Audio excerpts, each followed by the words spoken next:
And we're back, and it's time for us to make the pull server so that we can scale out these configurations for everything. Now, pull servers are going to be an interesting topic, but before we start, let's show you where we're at and show you what we're going to be doing in this particular module. So first of all, if you take a look at our course modules, we are in Module 3, configuring pull servers for the deployment of your configurations, and we're going to be looking at SMB and HTTP and HTTPS. And so, configuring pull servers, and let me give you what our module topic slide overview thing is. Talk about the purpose of a pull server, which will be brief. We'll configure an SMB, an HTTP, and an HTTPS. So, what about a pull server? Sir, pull servers, we've talked about, instead of sending the config, now we're going to set up a particular box that is going to allow us to pull the configs from, and we're going to set the LCMs, the local configuration managers on our targets, to go and check with that box. Exactly. So if this, here the node makes it so itself, and so then he has to know where to get his directions from. So instead of Picard saying, hey, you, do this, the person comes up and says, hey, Picard, what should I be doing? Oh, I like that. I like that. I like that a lot. Now, there's a couple of components here. We're going to have to tell the LCM, like you just said, where to go to check for its configuration. Also, we have a couple of different types of pull servers. We have, first of all, an SMB pull server, which if you haven't had a chance, and I know that you guys probably have if you're joining us for this MBA, but if you haven't had a chance to check up on Server 2012, 2012R2, the new SMB 3.0 and above, the SMB shares, stuff like that. Let's talk about what an SMB server is. It's a box with a share on it. Exactly. I mean, that's it's not complicated. And it's, remember I talked about simple. It's like have a box, have a share, get my configuration from the share. And this is really that simple. It's nothing more than a server with an SMB share, which we're going to set up. Yeah. And that's it. Yeah. This is there's rocket science. This is more like rock science. Rock.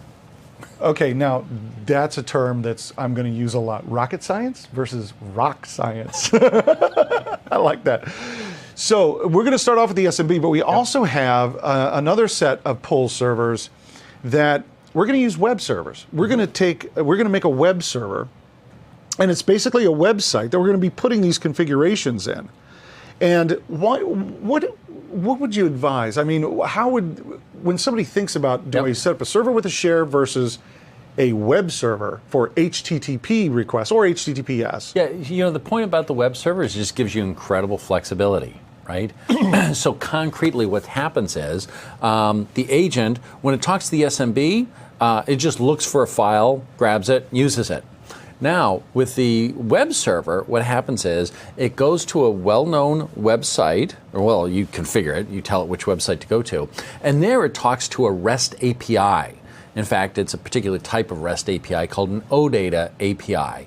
Okay, now the point of that is it tells it who it is, etc., and then it gets the configuration.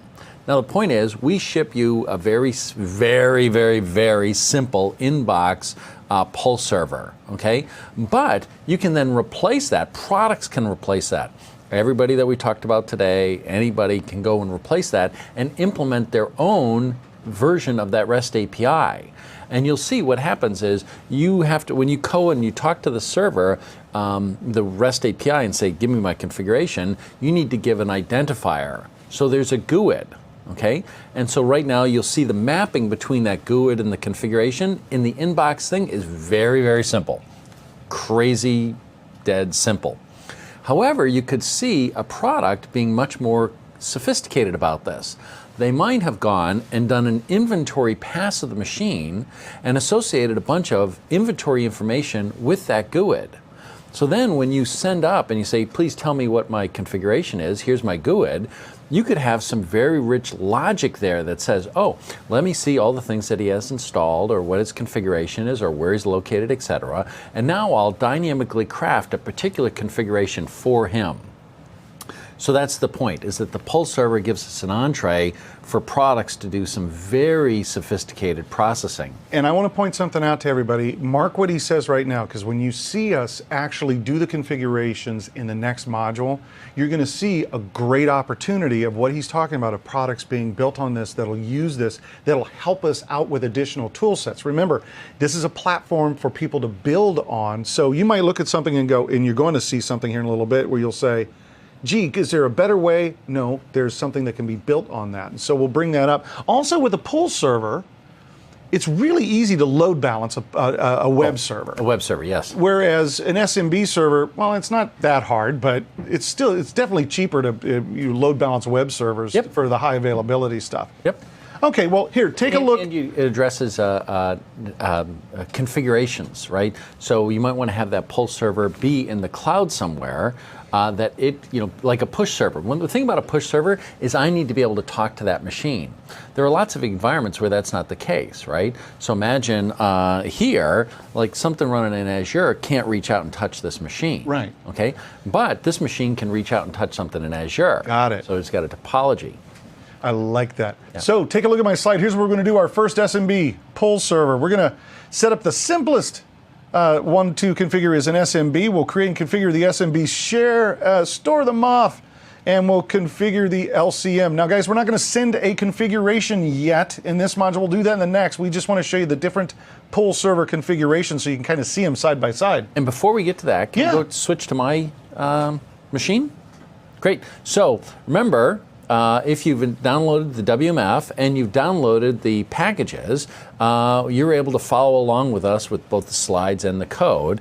And when we did this before, we said show LCA, show MVP, DC, etc. It said you can now run this command, clear MVA DSC examples. So when I run that, voila, okay, clears things up. Oh, it's telling me that this one's been modified. So, so there, we've cleaned up. And now I can run this again, but now I'll say, what module are we on? Module 3. Module 3. And voila, we got all the code for Module 3. So party on. One of the kind of weird things, this is going to sound really weird, folks, but, putting all this stuff together, I didn't think it was actually going to get turned into something on the PowerShell gallery as a module with commandlets. So thanks to Jeffrey for doing that. It makes everybody's life a lot easier, and it's really cool. So back to making an SMB pull server. Folks, take a look at my screen because you're not going to believe how easy it is to make an SMB pull server. Yes, I've written out the full commandlets. If you didn't know how to make a directory in Windows, well, here's one way to do it with new item. So here, watch, marvelous, extremely exciting. I just made a new directory, and now I'm going to create an SMB share. We're using new SMB share. I'm going to give it the name of the share is going to be called DSC SMB. Keep that in mind because that's what we're going to be using. Here's the physical path, the directory I just created. I'm going to set up read access for everyone. Don't worry, we're going to talk about credentials later on. Full access for administrators, and I'm even giving it over here a description so that I don't forget what it was there for, and I'm going to press F8. And access is denied. Why is access denied all of a sudden? I created it and it's unhappy with me. I don't know why he just fought with me on this. Let me just check real quick to see if there's a share already. Why is the access denied? Get SMB share. Let's see if we already have one. No, we do not. Let's go out and Are you running as admin? Am I in as, you know what? I bet you I'm in as, oh, you know what? I'll bet you that's, folks, let me make a quick correction because I'll bet you I am not in as admin. That's what I needed. Are you going to, you're not going to believe what he's about to do to me for making such a rookie mistake. Production guy.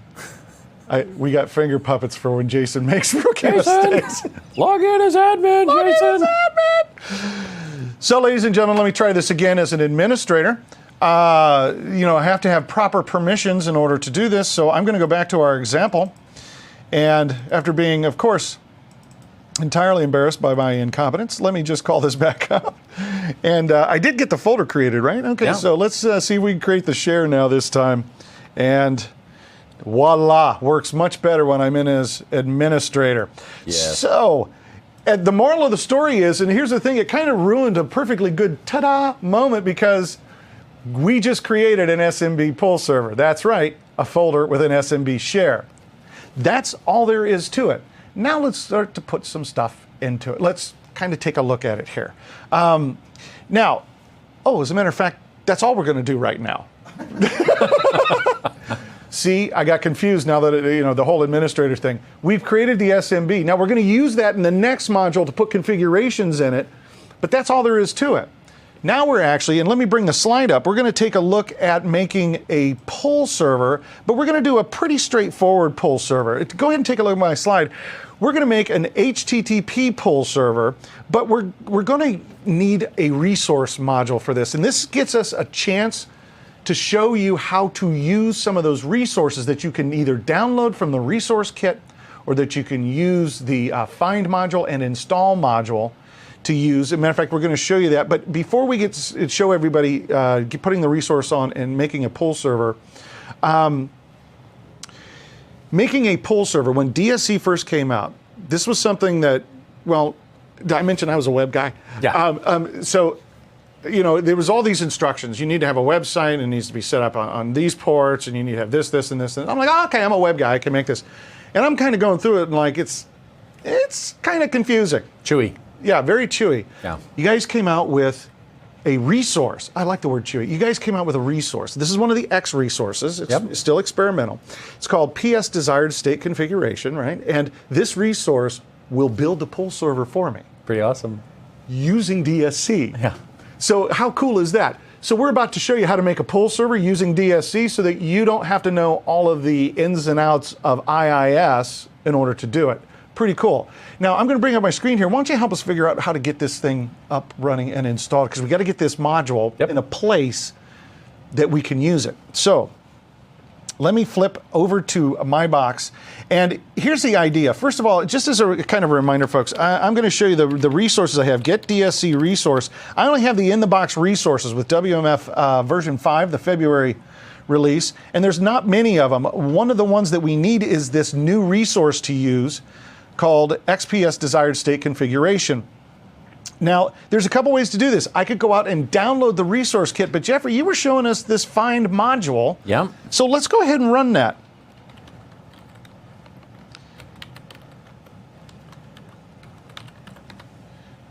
Well, he's going to run for a second.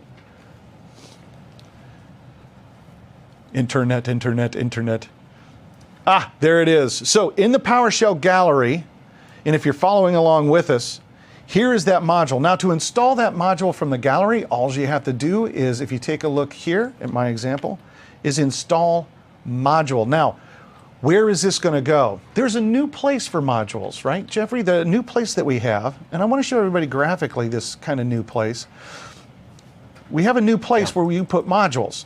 Now, we have the old-fashioned place, which is underneath Windows System 32, you know, Windows PowerShell. That's not a place for you to be putting modules. That's where we don't want to be putting modules.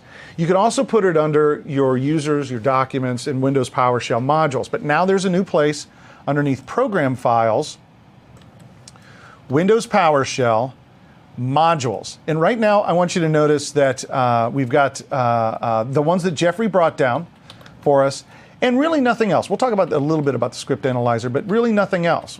This is where we're going to put these modules, either from the resource kit that you downloaded, or when we bring these modules, install module, we'll put them here. Now, another way to see this is through the environment variable. So what is it? $environment PS module path. And if you take a look, that's kind of hard to read, so I'm just going to show you the valid locations. We'll do a split on this, so it's a little bit easier to read on the semicolon. So here's the path where you can put these modules. Now, in my case, rather than doing the install module, you can go ahead and do that. I've already got the resource kit downloaded, so I'm just going to copy it out there real quick, and I'm going to copy it to that location, PowerShell Windows PowerShell modules, and you'll see a difference here when I run get module. So I've copied it out, or excuse me, when I run get DSC resource, and now I'll do get DSC resource.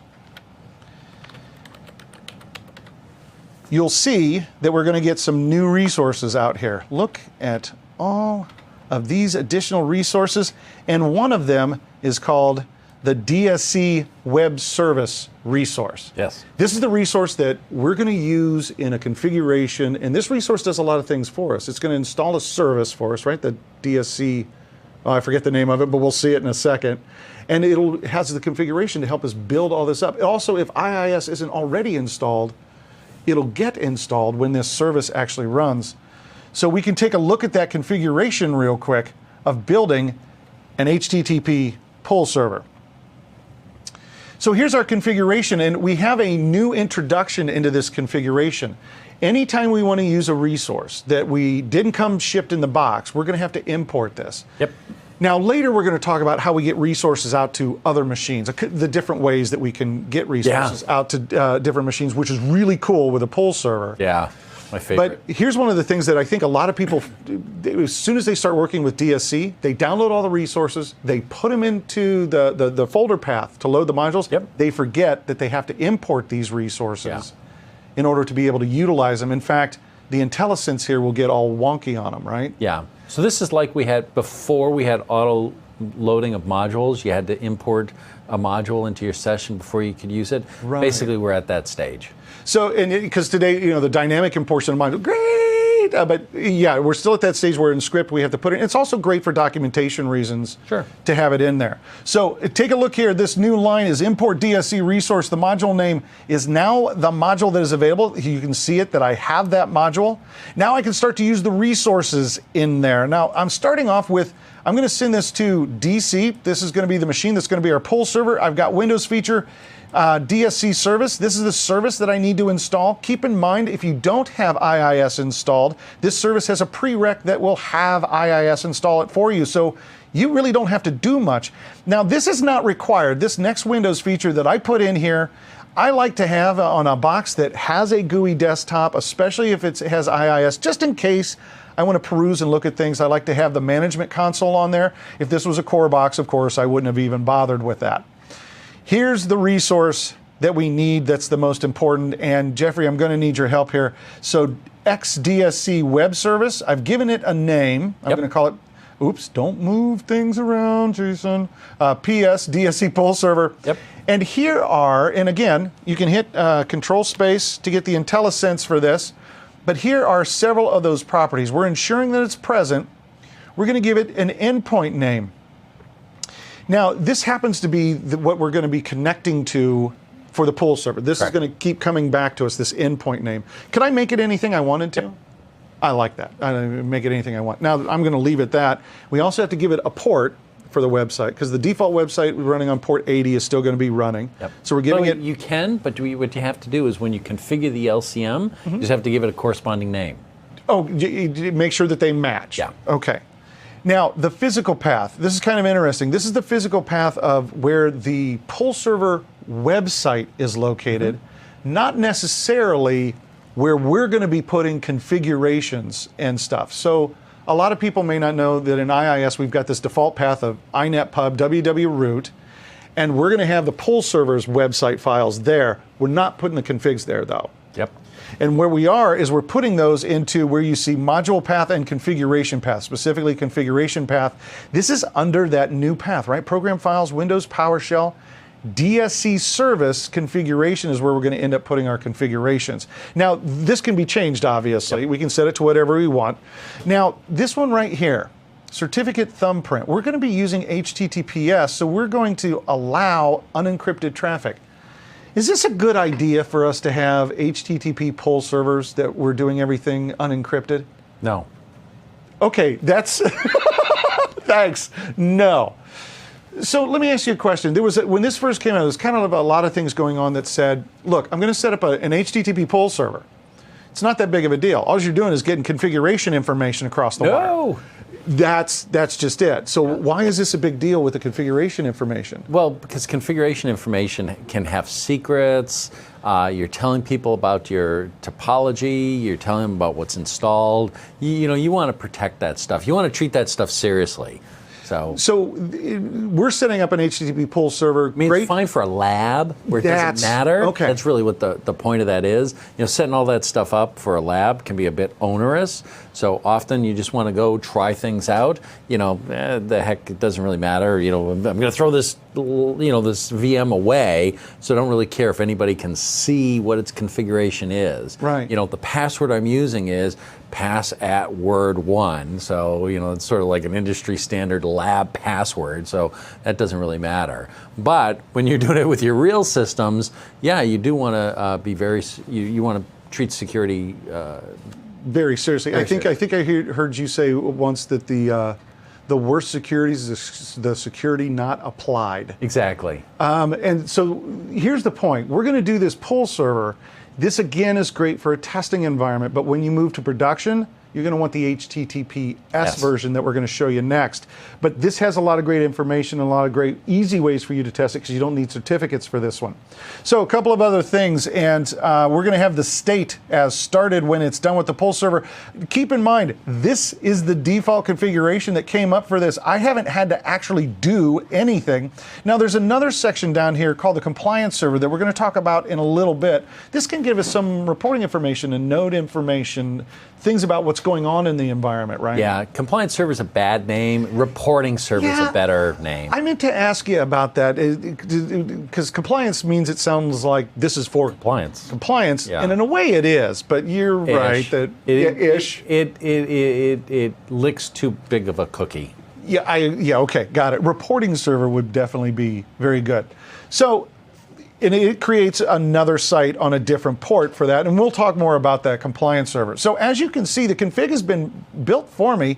The only thing that I added was the IIS management console. I think we ought to just run this config. This is going to be on DC, and just down here at the bottom of the configuration, I'm just calling this config and sending it out to a path. I'm just going to run that real quick. By the way, I don't think we've discussed, but the order of these configuration things matters not one whit.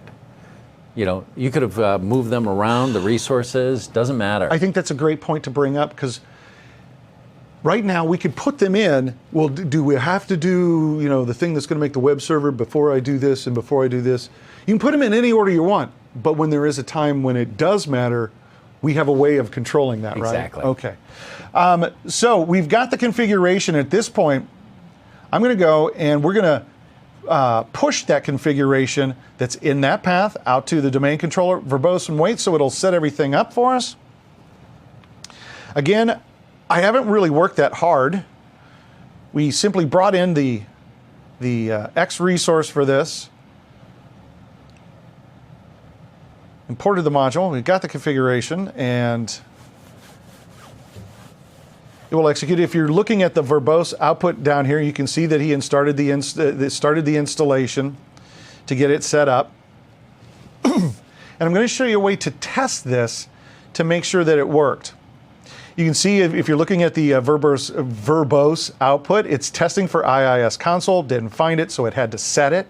Now it's creating the endpoints, and it's finished. Now at this point, how do I do this, sir? Do what? I have to show a boo-boo. Okay. Okay, I'm going to show a boo-boo. Oh, yeah. No, that's so fine. I want to show everybody how you test this. And guys, this is a common way to make sure that your that the website is responding correctly to you. So I'm going to show you a URL. And if you're doing this as well, go ahead and run this URL. Take a look. It's start process. I'm going to do iExplore. I'm going to go out to that machine DC port 8080, and I'm going to call up the poll server.svc, and we should get a return website. And I want to show you something here real quick, and you might run into this too. When it comes up, I'm going to get, in this case, this weird, nasty error message. And I want you guys to take a quick look at this because there's a quick resolution for this. It's a minor bug that's being corrected. It's probably already been corrected. It's looking for something that you ain't got for this right now. And it's this ESN interop. There's a simple way to fix this. This is done in the web.config for this website. And I want to show it to you is, I'm going to bring it up in the ISE. This is pointing to the wrong database. And so if I scroll down here, we've got a database provider in this web config called ESNT and the value for its location. This is currently incorrect, and there's a simple way to fix it. I put it into the notes that you replace those two keys with these and point it to a JET database instead and the correct location for it. I've already modified a web config that I'm going to copy out to this pull server that has those settings, but I want to make sure that you had those settings because it throws people off when they set up their pull server at the moment. It'll get fixed, not a big deal. So let me just copy this out and then show you how it should look when you're all done. And we're actually kind of testing the website here. Dun, da, da, da, da, da, da, da. And these are the responses we're getting. We're getting these action responses back, and that's what I want to see to make sure that the website is working. This is how I know that my pull server is ready for communication with my targets, and I'm ready to start using it. Well, that was kind of like... That's your REST API there. That's my REST API. Do you want to define like REST API for all of us IT guys? You know, honestly, REST is a bunch of randomness. It's just... it's a way of like RPC over HTTP, and that's sort of like it. And then there's supposed to be some principles, but everybody does it differently. It's just complete randomness. And that's why we're a very big fan of OData. OData is a set of conventions for REST APIs. And basically it says, hey, if you're going to do this, here's how you do it. If you're going to do this, here's how you do it. You want to refer to an instance? Here's how you refer to an instance. When you want to refer to a collection, here's how you want to refer to a collection. If you do filtering, express it this way. Things like that. One of the things they do is to say you should have, a URL with this SVC, and that SVC should contain the data that tells you about your REST API. Because otherwise, like, well, okay, so somebody developed a REST API. Like, how do I talk to it? It's like, yeah. Good question. Well, what do you mean, yeah? It's like, yeah, I don't know. I guess use Bing, search. They might have a web, they might have a blog, or they might have a, it's like, well, I found a blog, but it's out of date. Yeah, that's REST, So, like, okay, that's great.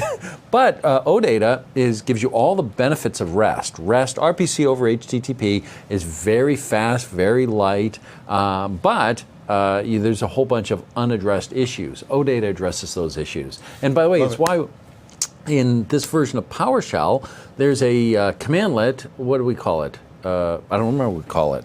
But using the amazing PowerShell, because remember, go to my screen here. If you remember, PowerShell's designed for my flaws. Okay, so I've got bad memory. I can't remember something. We did something with OData, right? So get command something with OData. OData. I can spell that. And the answer is export OData entry, right? So then here, get rid of this. Okay. Plus. So basically what you can do is you can use this and you point it to an OData endpoint, one of those SVC URIs. We reflect against it. Because it's a well-defined set of conventions, we can reflect against it, understand what that REST API does, and auto-generate a set of PowerShell commandlets to invoke that REST API. Got it. Now, you can't do that when everybody's just doing random whatever stuff. They want, Oh, it's Tuesday, maybe I'll do it this way. Oh, it's Wednesday, I'll do it that way. Oh, I like it this way. You can't do things like that. So that's why we're such a fan of OData. And I just want to point out to everybody that's maybe a little bit newer to PowerShell that the point when you hear somebody say you must be able to use get help because nobody memorizes all of this stuff, that look, the guy that just invented it just used get command and get help to find what he was looking for, and then discovered what he needed and looked at how to use it. We all do it that way. So just wanted to throw that out. Anyways, the wonderful discoverability of PowerShell makes my life easier. So take a look.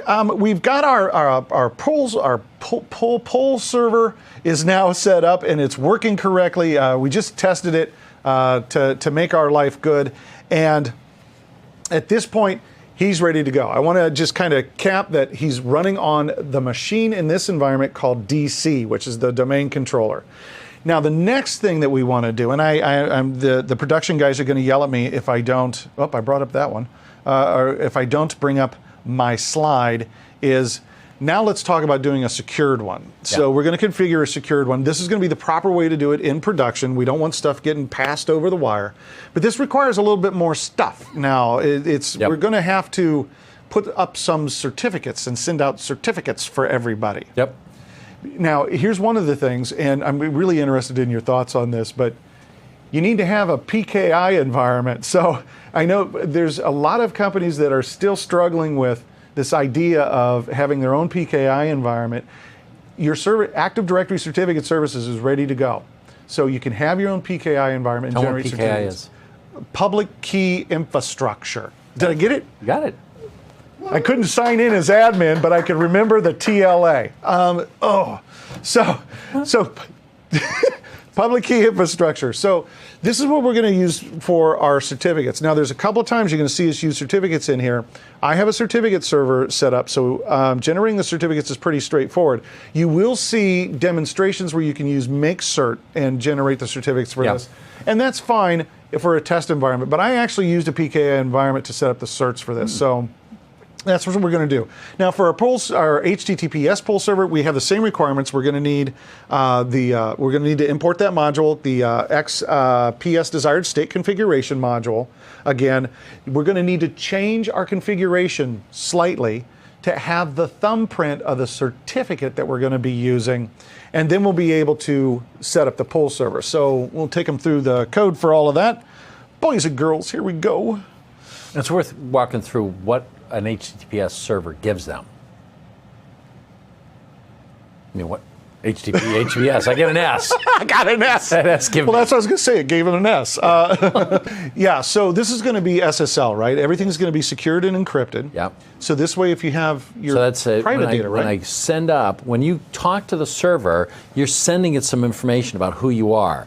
You have effectively your GUID, right? Anybody who presents with that GUID can get your configuration. So you want to treat that GUID like a secret. You don't want people to say, oh, you got the GUID? Right. Well, I know what your GUID is. I can get your configuration, and maybe there's some secrets in there. So you want that to be sent, that request to be sent encrypted. The next is, then you get the configuration back. Well, that's the configuration, baby. So you definitely want that encrypted. And then you also want to know, am I talking to who I think I'm talking to? Am I really talking to that, or am I talking to evil.com? Right, exactly. And I think it's an important thing to note that we're using SSL. So this is the same thing when you do your online banking and all that kind of stuff. So, I mean, the day that SSL gets cracked in real time is the day that we're 2 meals and 24 hours away from total barbarianism. So this is definitely secured in the way. I know, it's very, very, oh, Jason got serious for a moment, I know. So this is definitely the secured way. If you've ever set up an SSL certificate on a website before, that's all we're doing, is setting up a certificate on it. But it is very important for this environment. This is the proper production method to use. So let's go ahead and take a look. The first thing I'm going to do is I need that module that I've got in the resource kit.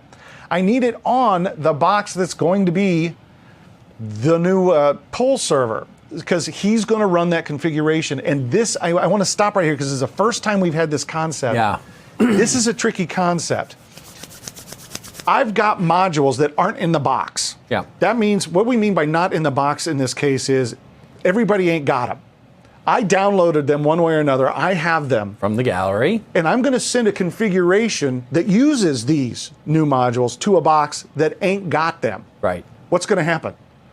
So just to be clear, right, you're going to say the code allows you to write the configuration, but it's also the code that makes the configuration true.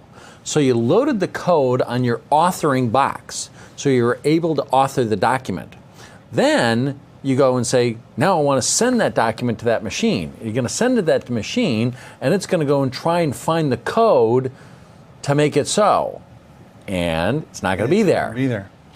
So what, in this case, what we're going to do is we're going to kind of shortcut it, make it real simple. We're going to make sure that those resources get copied out to the target so that when he runs the config, they exist there. I mean, when you think about it, it makes sense. But when you're trying to do it that way? Yeah, to start? That's what I was going to do to start. We show them it failing so they know what a failure is. Oh, okay. Yeah, let's show it to you failing. By the way, that's a technique that I love to do is you want to introduce a failure that you know what the failure is, and then you run things so that you see what the failure looks like. Oh, okay, so you see what the error message is, and because sometimes the error messages aren't really clear, but because you introduce the failure, you know what the failure is, and so you say, oh, that's what that failure message means. So then, in the heat of the moment, when you see that error message, you already know what it is. Now see, and so let's go ahead and do that. What I'm going to do is I'm going to fire this configuration really quick, just to create the config that we're going to send to node S4. I want you to see I have the import DSC resource for that module, but that module is not copied to S4, so I'll run this. We're going to get the moth, and what we'll do is we'll push that moth whoops, over to S4. So let me just go ahead and push it. And let's see what happens. And look what it says right there in big red letters. This time the error message is pretty good. The PowerShell DSC. It is good. Well, I sound so surprised. Oh, yes, you did. Okay, sorry about that. The PowerShell DSC resource, and it gives you the resource, does not exist in the module path. So in this case, since it doesn't exist there, this is to remind us that, hey, look, I forgot to get the module out to the target. Let's get the module out to the target. We'll do a simple way of getting it out there right now. I'm just going to copy it out there. So I'm going to copy it from my resource kit on my machine out to S4, out to that programs file, window PowerShell modules location. And by the way, if you're thinking to yourself, good Lord, there must be a better way, there is. And we're going to talk about that later. Yeah, there is.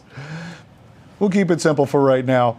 You can go out and take a look at it if you want through Explore that it actually got copied. I'll just bring it up here real quick to show you that on S4, out there to the modules, now that module exists. So let's go in and make a couple of quick changes to the configuration first before we redeploy it. So here's one of the things. I'm going to show you this configuration. Right now the configuration, we have this, and I had this in here, but the the HTTP pull configuration had in, and let me just get rid of this, said that it could use, now I forgot the phrase all of a sudden, but it didn't require that we had it was allow unsecured. Allow unsecure, yeah, it said allow unsecured whatever. Yeah. Which meant HTTP. Well, now we want to change this. And we want to change this to having a certificate thumbprint, which means we need the certificate that's installed on the server. Now, I want to show you what I've written in here for you, and I can even show you the process real quick. You can create the certificate. Now, I've got a web server out there, so it's really easy to make a certificate on a web server. I'm going to show it to you here, in fact, really quick, just so you can see what it's like if you want to try this back at home. I'm going to go out to S4, and I'm going to show you this graphically because it makes a lot more sense rather than if you haven't done this before, doing it through PowerShell the first time. So I'll just show you how I usually start out. I was checking the cert. I start the INET manager. That's the IIS management tool. Certificates on a web server are done at the server level, not the website level. And I'm going to go out to server certificates. Now, I already have one out there, but let me show you how to make another one that would work for this if you haven't done this before. I've got a PKI solution. I've already installed Active Directory Certificate Services. It's actually a pretty simple install for a lab environment. I don't recommend doing this in production unless you're fully familiar with PKI and the requirements. I'm going to ask that PKI server to give me a new certificate. And so the common name is going to be the URL for this box, which would be s4.company.pri. And because I already have one out there for this, I'm going to cheat and say .com. And then the organization, we'll call it MVA, IT, City, Pahonix. We're in Seattle. Let's call it Seattle.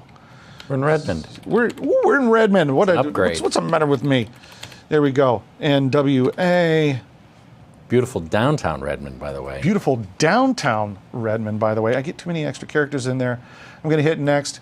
And guys, part of this, when you're setting up certificates, you're going to need to make some decisions about your encryption providers, all of that. I already have that done on my PKI solution. It says specify my online authority. So I'm going to select where I installed Active Directory Certificate Services. And I'm going to give it a friendly name. And you need to know what this friendly name is. You can call it whatever you want, but you're going to see in a minute, you need to know what it is. In my case, I'm just going to say, call it whatever.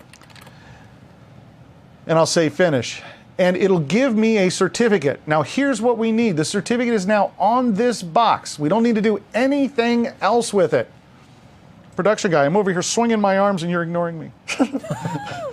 So, here's what we need. We need this. And we need to tell the configuration what this is. Well, let me show you an easy way to get this from your servers. I'm going to minimize him, bring him back over, and I've got this written for you in the demo.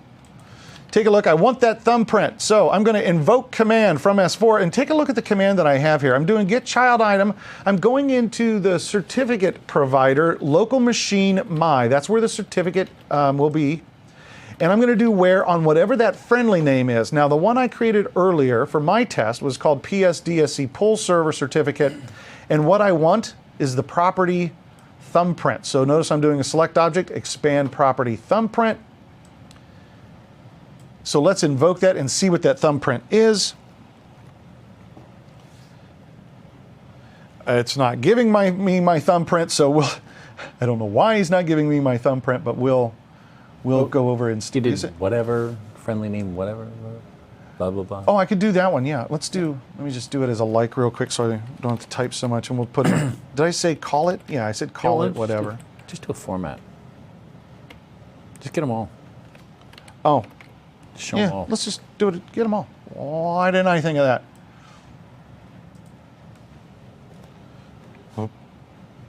Ah, there we go.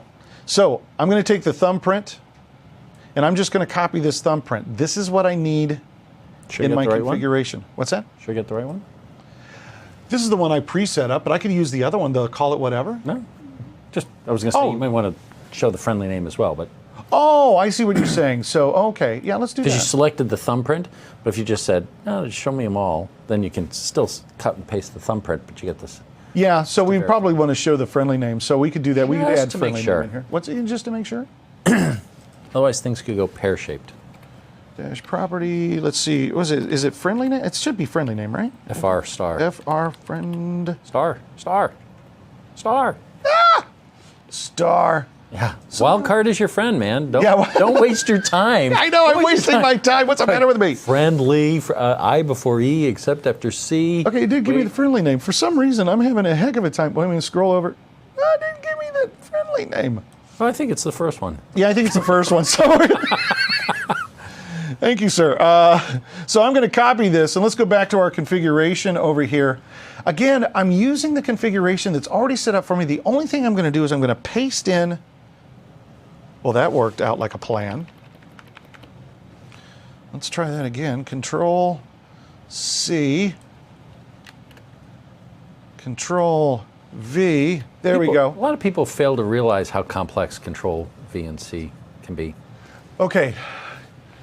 You got to move your dragon. You got to move your dragon. See, again, this is my dragon alert that I just... You're dragging your butt. I'm dragging my butt because I can't use Control C or Control V. So take a look at the config. I've got my thumbprint in there.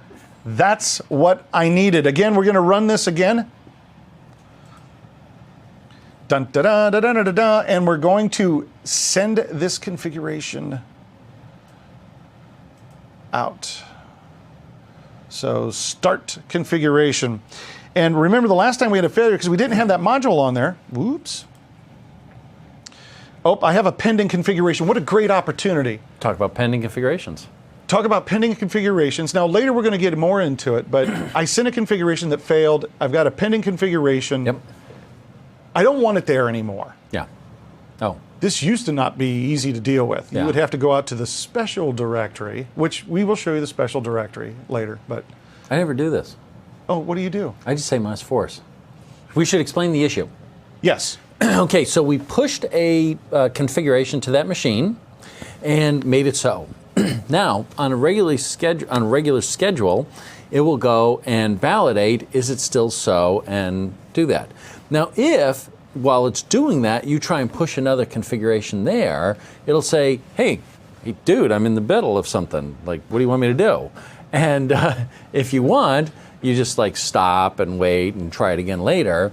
Or what you can say is -force. And if you type -force, it'll stop the current one in progress and use yours. So that's the way I usually do it. What do you do? We have a new command for this, though. We have a new command for this, and I love the new commands, and we're going to be showing you the new commands. You can go in, if you have issues with pending, or we're going to show you the different configurations, pending, current config. We have new commandlets that can help remove those and get them out of the way for you. It used to be a manual process, and we'll show you those commandlets, but you know what? He said use -force. I'm using -force right now. So we'll do start DSC configuration and verbose wait -force to tell the LCM stop what you're doing, do something new, and we'll hit F8. And there it goes. Happy days. Happy days, it's sending out the config. Now guys, again, if you're following along, I put it here in the notes so that you keep in mind if you go out to test it and you get an error message from this pull server, it's because of that little database issue. I'm just gonna fix that database issue and we'll take a look at it working using, here it is, HTTPS, as soon as he gets done to verify that it works. And I will make a note that in the February version, there are some times when you have to type this when I think it isn't running a compliance, a convergence cycle. We call that a convergence cycle. So I think you have to run this -force a little more often than you need to. So I think we just have a bug there, and we're tracking that I down. see what you're saying. Yeah. Okay. So don't file that bug. We know about that one. So let's go ahead and, he's not quite done yet. He's almost done. Applying. By the way, notice here, it shows you... look. Verified that the certificate, he's verified this. Oh, he's so smart. I love it. He's great. Notice at various things, it tells you how many seconds, like it told you the total seconds, and then how long seconds are in each step. Yeah, and I think this is great because, if you were going to extrapolate this information in that, okay, I just did it to 1, how long might it take to 50? We call that parallelism. It'll take the same amount of time. Did you hear that? Did you hear him say, did you also hear how he looked at me? Or not hear it, but you see how he looked at me? We call that, a lot of people are still doing this. Well, if it took 10 minutes to do it to 1, and I needed to do 100, well, that's 100 times 10. No, say that thing as you just said, and you look real mean at me when you said it. Run it in parallel. It takes the same amount of time. We're using PowerShell remoting. It's running in parallel. It takes the same amount of time. It took you 10 seconds for one. It's going to take you 10 seconds for 100 of them. That's funny. God, I love this. I just yesterday I was talking to my wife, and there was something. I was reading something that said, the majority of people get this wrong. They say if you have something, 5 machines produce 5 parts in 5 machines. 5 machines produce 5 parts in 5 minutes. How long will it take 100 machines to produce 100 parts? 10 minutes? 5 minutes. 5 minutes. Why did I say 10? I have no idea. I was back on my demo, but yes, 5 minutes. Yeah. Because and they said, most people get that wrong. I thought, well, why? That's odd. Anyway, so my wife. I would get that wrong. Yeah. Yeah. Anyway, so parallelism, however long it takes. But my point was that when you run through the script, it's telling you how long each stage takes. Right. And this helps you as an author. If you're an author and you're writing these things, you're getting feedback on how long your code takes to run. So if all of a sudden you're not happy with the solution, you can go find out, hey, which components are taking the longest time, and then go work on that code. And I think that's a great point, especially for the next MVA that we're doing, which if you're joining us live is tomorrow. When you're starting to create your own custom resources, now this is your code that's running and you might find issues with it. Let me go ahead and finish this up here I'm going to copy out the corrected web.config. And let's make sure that the HTTPS, I want you to notice I have HTTPS, and make sure that it's working. And this is on server S4. Got the certificate on there. So wait, so let's be clear what that means. That says, this guy is saying he's somebody that you should trust, but because you haven't chained up to a well-known certificate, right? You have to decide whether you trust it. And it may very well be that since I did get friendly name, I grabbed the wrong one because I set my PKI solution up with a group policy to trust my certificates. I see. But you are correct, and so in this case, it was showing it that, hey, this is not a trusted cert. And so you actively said, yes, I trust it, and therefore now all your requests that go up are encrypted, so they're safe, and the data that comes back is encrypted, and it's safe. Absolutely, and now we have a working website. So, in conclusion, what you've all seen so far is the 3 different types of pull servers. SMB, which was lickety-split, it's just a share on a box. The HTTP pull server, which we did with the new resource, PS desired state configuration. And then we did an HTTPS. We got to deploy the resource, simple fashion, to a remote server, and then we put in the certificate thumbprint and got us an HTTPS pull server. Yeah, keep saying that, Jason. Now we have our pull servers. When we come back, we're going to write some configurations and test those pull servers out. So don't miss what we do next.